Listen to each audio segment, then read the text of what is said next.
I'm Anil Kumar, and thanks to my student Ryan for this excellent question from his book Nelson. Question 21, page 468. We need to find inverse of logarithmic function. Well, Ryan, the question here is I'm doing it in a couple of parts since I have kind of different ways of doing things. The question here is determine inverse of each of the following in exponential form. I kind of changed the question. That was determine inverse of following functions. I've kept the part D separate and now added in exponential form. Reason you will understand. In the next video, I will do the same questions, part B and C, and write the answer in logarithmic form.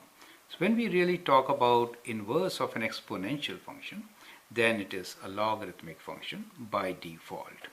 Now let's begin. And the strategy here is how do you find inverse? So we reverse operation.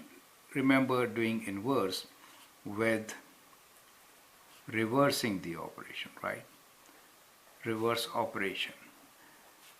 So that gives you inverse. Just to remind you, if we have a function here, right?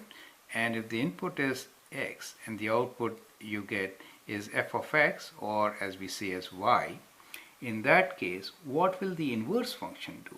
The inverse function will really do this operation. It will, when you input y from here, it will output x. So reverse the operation to find the inverse. So that is what we are going to do here.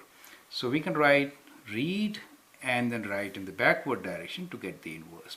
Here, the inverse of this function can be written as we are doing cube root of x. So the inverse is cube of x. So we get cube of x as our answer, reading it backwards. Now in this case, the operation being done is that you multiply by 3 and then to the power of x. So we'll do the reverse operation. First we will do xth power, 1 over x, right? So that means 2 to the power of 1 over x, which I could write like this, and then divide by 3. Correct? You get your answer. And in this case, it is y equals to 0.5 to the power of x plus 2.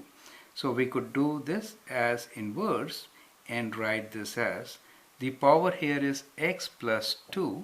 So we will do, instead of exponent, we'll do root of x minus 2, right?